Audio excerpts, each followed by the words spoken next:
ngày nít phô bò đẹp nha bông cô tọt này chơi phô bò đẹp nữ và nữ mơ vị tự đi từ ở này tay nhung mình tới chụp nhẹ ấy tê bông cô tọt này nhung từ phô lực tìm mùi đai nâng hai cư nhung prai chụp mùi tí đông của bông bao mày khác cư nghe số mình tay bông cô tọt này khoản tạc qua của bông phím pra bàn phím mình chăm bài chân này pe du từ bài đông có đông bút đông ấy tê bông cô tọt này cư nghe tí đông của bông bao mày khác đi cư nghe số mình tay hai miền của bông tốt nhưng của bông thông lầnนี้nhung của bông ta rùng ngọt tí đông ấy bông cô tọt này đâm bây giờឡើងខ្ទិះកាន់តែឈ្ងុយហើយខ្ញុំក៏ចាក់ស្ដាយចូលអ៊ុយទៅនៅមែនតើបងប្អូនទាំងគ្នាតែមើលទៅរៀងស្ទើរខ្ទិះដូងខ្ញុំក៏គោះថែមមកកំប៉ុងទៀតញ៉ាំមកបងប្អូនទាំងគ្នាមើលនេះឡើងតំណងមែនតើហើយខ្ញុំក៏បន្ថែមមួយសាច់ខ្នោដាក់ទៅឡើងឈ្ងុយហ្មងណាមើលតែមេដៃខ្ញុំលើក៏បានដែរបងប្អូនទាំងគ្នាឥឡូវខ្ញុំមកឲ្យមិត្តភក្តិខ្ញុំភ្លក់ស្នាដៃរបស់ខ្ញុំមើលចាំមើល reaction វាបងប្អូនទាំងគ្នា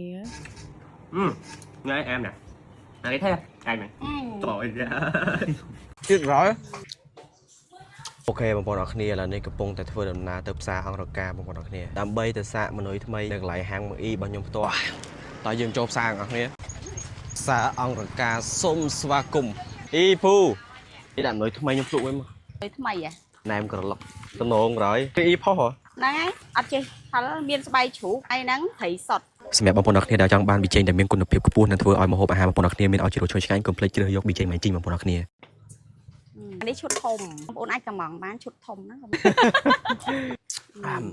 ប្អូនអរគ្នាភ្លក់មកខ្ញុំអរគ្នា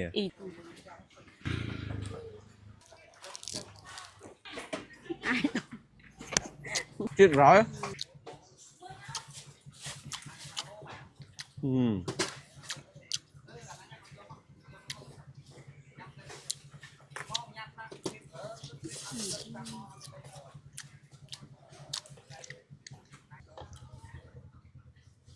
bọn đặc nia trong hộp nem của lộc ai mọc xa ông ca ban chụp cho mùi nâng cha hàng tủa